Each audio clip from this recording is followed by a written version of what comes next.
DMV. This is a new DOJ, and we are taking steps to protect Americans, American citizens, and angel moms, like the mom standing right behind me, who you're going to hear from in a moment. New York has chosen to prioritize illegal aliens over American citizens. It stops today. As you know, we sued Illinois, and New York didn't listen. So now you're next. Millions of illegal aliens with violent records have flooded into our communities, bringing violence and deadly drugs with them. With me today, I'm so proud to be joined by Tammy Nobles. Tammy is an angel mom.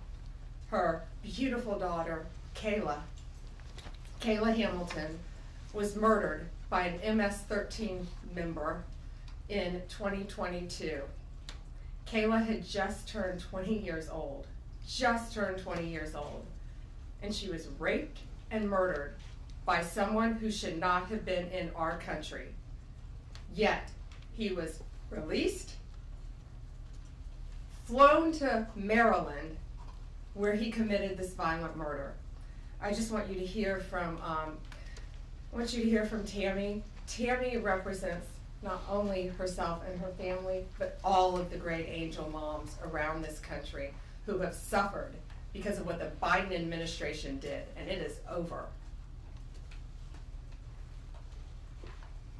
Thank you for having me here today and being able to share Kayla's story. Her murderer was able to come across the border knowing that he was flagged as an MS-13 gang member, and he had a criminal record in 2020 in El Salvador for illicit gang activity.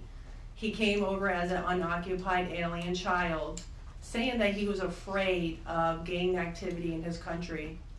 Health and Human Services called him a nice boy, and he showed age-appropriate behavior.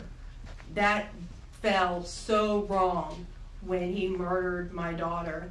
He ended up in Maryland, where he was able to rent a room in the same mobile home as her. We thought it was a legit company that were renting out these rooms, but it turned out that it was another illegal immigrant who owned these mobile homes, and he knew Walter from El Salvador. He knew him and allowed him to rent a room with my child. Kayla just turned 20 years old 3 days before she was murdered.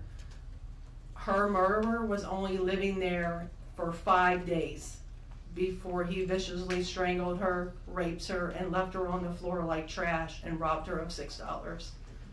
I have been sharing her story for over 2.5 years to bring change, because this should not have ever happened to Kayla, and it shouldn't be happening to other families being hurt by the border. Homeland Security did not do their jobs. They did not check his background.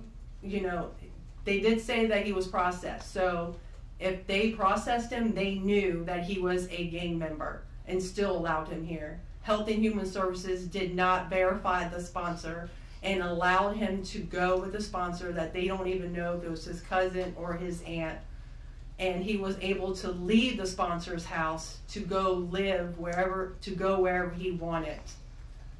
And I am going to continue sharing Kayla's story to help save others and to bring awareness of what was happening under the Biden-Harris administration. And I'm so thankful for Pam having me here today, and I'm so thankful for the opportunities I got from Trump and any other platform, people who allowed me to share her story, because this is going to end.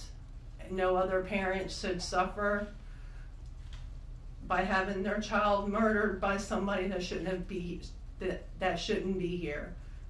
And I'm gonna continue, sharing it, and for Kayla, and also for others. Thank you.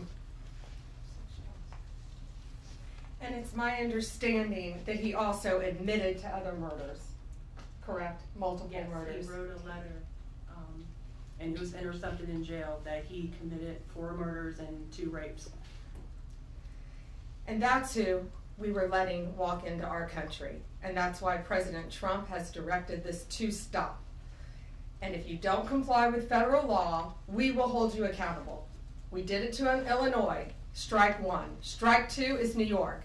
And if you are a state not complying with federal law, you're next, get ready. And the great men and women of law enforcement are standing behind me today. We have FBI, DEA, ATF agents. They put their lives on the line every single day to protect us. And what New York has, they have green light laws, meaning they're giving a green light to any illegal alien in New York where law enforcement officers cannot check their identity if they pull them over. Law enforcement officers do not have access to their background. And if these great men and women pull over someone and don't have access to their background, they have no idea who they're dealing with. And it puts their lives on the line every single day. Violent criminals, gang members, drug traffickers, human smugglers will no longer terrorize the American people. And that is why we are here today. You will be held accountable if you do not follow federal law. It's over, it ends, and we're coming after you. Questions? We have time for a few questions. David Spot with Fox News. Madam Attorney General, thank you and welcome to the Justice Department. Thank you. I have a quick on-topic and a quick off-topic Sure. question. On-topic, in your executive order, in your orders on the first day you were here, you talked about working with the Justice Department, or these sanctuary cities, as you say, will Yes. be punished.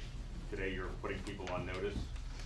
Right now we're just lawsuits. Is this going to go further? What kind of punishment are we talking about? Is there any grounds to charge individuals, charge politicians?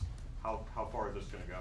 Well, we're going to see what they do next, David. We have sued them all. We've personally sued the governor, the Attorney General, Letitia James, and Mark Schroeder with DMV because he has the green light laws. So what they have to do, they have to start complying with federal law.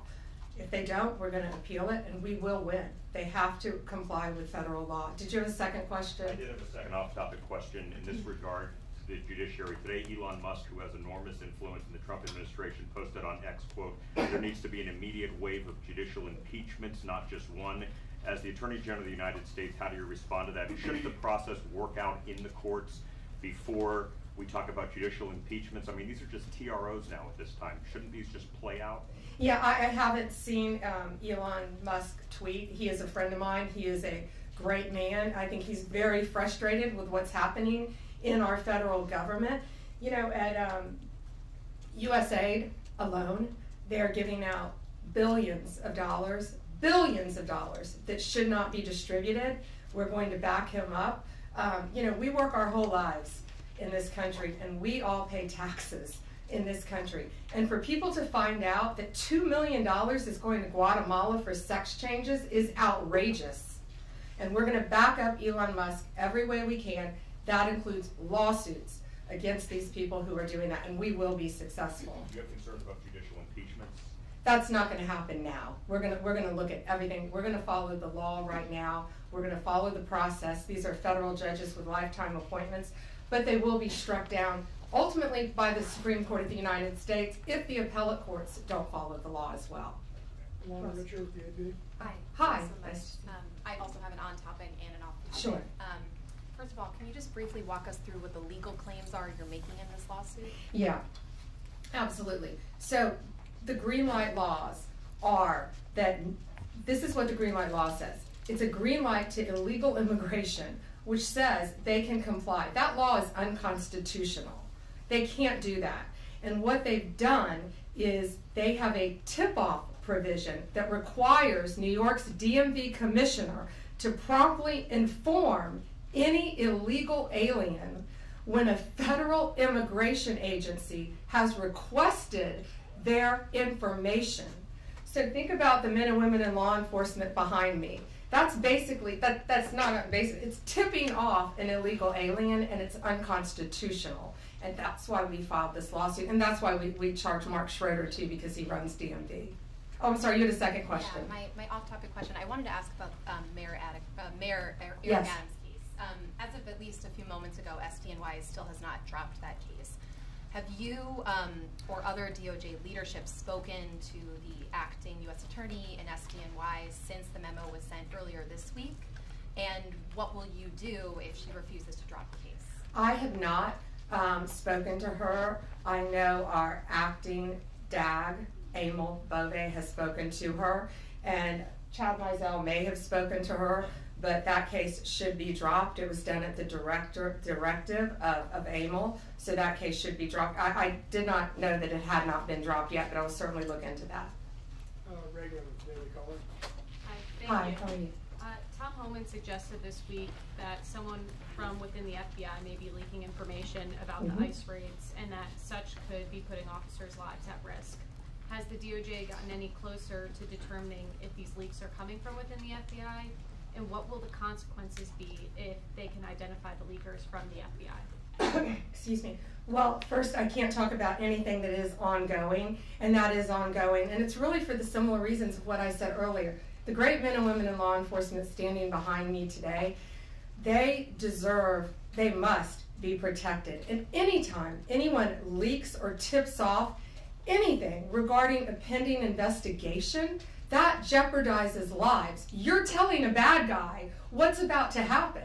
It could jeopardize the lives of all the men and women in law enforcement. We will not stand for it. We will find you. We're going to investigate it, no matter what agency it came from. We don't know for certain. We have an open investigation, so I can't talk about it in detail, but we will do everything in our power to hold you accountable, and it is a crime, and you will be prosecuted when we find you. I got time for one more. Alana Austin, Newsmax. Hi, Madam Hi, Alana. Attorney General. Thank you so much for your time. I was also interested in hearing specifically what the interactions have been like with Mayor Adams. And I know he has a little bit of a different tone than some of the other Democrats out of the Empire State. And then also Denver Mayor Mike Johnston, because before the President Trump went back into office, he had issued some words about a potential standoff and then walked that back. So I was curious to see what things have been like out of New York City and Denver officials. Yeah, well, we're hoping that in New York, Mayor Adams is going to cooperate with us with the sanctuary cities and the illegal aliens. And has the mayor in Colorado been cooperating? Do we know? I believe he might have now. Yeah, I believe Colorado is now cooperating. That's what we want. We don't want to sue you. We don't want to prosecute people. We want people to comply with the law. This is very simple. An MS-13 member murdered her daughter. That's happening throughout this country. We have one angel mom is too many. And we have angel moms throughout this country who should not be going through this. Comply with the law. This is the last thing we want to be doing. We want to be out there, all of us, fighting violent crime. Yet we're fighting illegal aliens, and that ends, and it's going to end today. All right, that's all we have time for, guys. Thank you. Thank you. Thank you all. Thank you.